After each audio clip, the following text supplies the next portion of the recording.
Instant photos fell on hard times on this date. Welcome back to On This Date. Today's date is October 11th, 2023. It is the 284th day of the year. There are 81 days left in 2023. It is the 41st Wednesday of 2023 in the 41st week and the 19th day of fall. You got 71 days left until winter. Today is National Bring Your Teddy Bear to School Day. I wonder if my granddaughter's gonna do that. I know she has all kinds of stuffed animals. I don't think she has actually a teddy bear. We'll find out. I think everyone should have a teddy bear at least sometime in their life. All right, let's see what else October 11th has given us.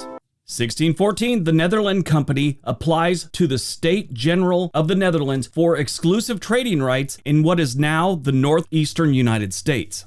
1906, San Francisco sparks diplomatic crisis between the United States and Japan by ordering segregated schools for Japanese students. 1954, in accord with the 1954 Geneva Convention, French troops complete their withdrawal from North Vietnam. One thing leads to another, and the United States gets involved. One of the biggest mistakes we've ever made as a country. 1958, NASA launches Pioneer 1, the first space probe, although it fails to achieve its stable orbit. It was supposed to head to the moon and do an orbit thing. Pioneer 1 did not reach the moon as planned due to an incorrectly set of values in the upper stage, which caused an accelerometer to give faulty information, leading to a slight error in burnout velocity. Basically, the Thor second stage rocket shut down 10 seconds early, and the angle was really off by 3.5 degrees. In space travel, that's quite a bit. Now, this one was way before my time, but I grew up in the era where the space program was everything to the United States. I remember, as far back as kindergarten and first grade, we'd be cutting out and coloring little spacecraft and rockets and all that good stuff. I had a teacher who used to call me a space cadet all the time, and I thought it was because I liked coloring the pictures. Little did I know he was saying I was a little bit of I'd lose my attention pretty easy. 1976, George Washington is posthumously promoted to the grade of General of the Armies. They didn't have it back then when he was alive. 1984, aboard the Space Shuttle Challenger, astronaut Catherine D. Sullivan becomes the first American woman to perform a spacewalk. 1986, President Ronald Reagan and Mikhail Gorbachev meet in Iceland to continue discussions about scaling back nuclear missile arsenals in Europe. 2001, the Polaroid Corporation files for bankruptcy protection. The Polaroid Corporation was founded by Edwin H. Land in 1937. In case you don't know, they were famed for developing the first instant film camera and launching an entirely new era in the world of photography. Land, a pioneering scientist and entrepreneur, embarked on a journey that would make photography accessible, instant, and fun for the general public. The company's first major product was not a camera, but rather a type of polarizing filter, which was applied to various industries, including sunglasses and photographic filters, marking the first stride of Polaroid toward a future deeply interwoven with imaging technology. In 1947, the Polaroid instant camera was introduced to the public, causing a sensation in the photography world. The camera could produce and develop film images in just 60 seconds, an unprecedented achievement at the time. The old days, you had to send in your film and you might get it back 2 weeks later. And if you had anything weird on your film, they were keeping a copy for themselves. The marvel of this innovation eliminated the need for dark rooms and made photography accessible and popular among a wide array of consumers. Through the following decades, Polaroid introduced several more models of instant cameras, such as the famous Polaroid Color Pack 2, and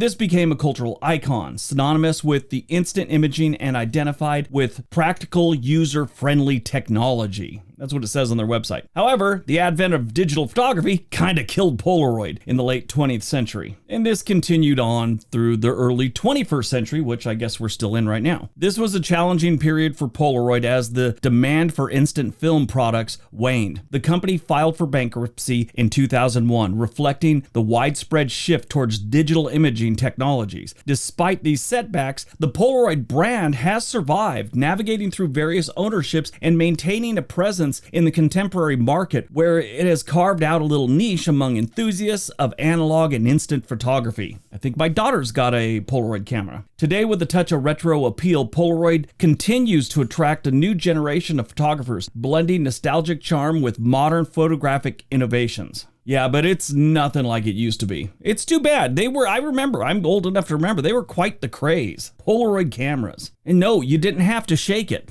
Movies released on October 11th, 2013, Captain Phillips. This is a true story of Captain Richard Phillips, who had his cargo ship hijacked by Somali pirates. I don't think they have much of that anymore, but for a while there, these Somali pirates were just going out and hijacking all these ships. Then they started putting ex-military on the ships to defend them. That kind of slowed things down. There's no need for it for the longest time. Oil tankers and cargo ships didn't have anyone with guns on the ships. There just wasn't a thing. There are some very interesting videos on YouTube of people trying to attack these ships now, and they get shot up pretty bad. At least they're both. They never get close enough for you to see if anything really happened to the people in there, but I'm sure there is. What's interesting is the man who played the main pirate, Barkhad Adid, I'm sure I butchered that name, I do apologize, but he ad-libbed some of the most famous lines in the film. The film is the acting debut of the 4 main Somali pirate actors too. But this starred Tom Hanks, Catherine Keener, and Barkhad Adid. I don't think it's Tom Hanks' best movie. I'd probably watch it again. I watched it once and that was enough. I'm a guy that definitely, if it's a good movie, I'll watch it 3 or 4 times. I'm not even kidding. But this one it's okay. I think the most interesting thing is that it's based on a true story.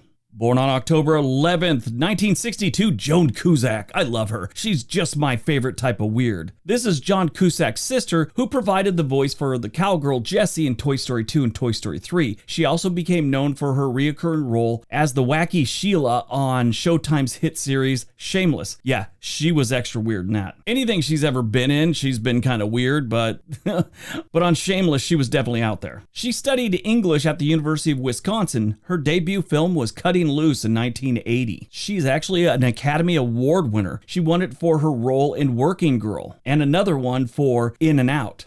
Died on October 11th, 2022, we lost Angela Lansbury, Golden Globe winning actress who played Jessica Fletcher on Murder, She Wrote, and she also gained recognition for her role in Mame. She also provided the voice for the teapot Miss Potts in the 1991 animated film Beauty and the Beast. She was nominated for an Oscar for her role in 1945's film The Picture of Dorian Gray. Angela Lansbury passed away at the age of 96 on this day last year in 2022. It is said that she died peacefully in her sleep at her home in Los Angeles, early Tuesday morning, October 11th, 2022. I forget what movie it was, but there was this guy, he was a bit of a womanizer, and the girl in the movie goes, "You just don't like women." He goes, "No, I love women. I just don't like Angela Lansbury." And the girl's all, "Why don't you like Angela Lansbury?" He just looks at her and goes, "She knows what she did." He was obviously joking. She was apparently just a wonderful woman. Never got into the Hollywood lifestyle, so she was a big star for a lot of years, but she didn't go out to a bunch of different parties or anything like that like a lot of the stars of her day. She was a self-professed homebody, liked to sit at home with friends and maybe read a book. They say she was worth $70 million at the time of her death, and she was the oldest living Academy Award nominee when she died.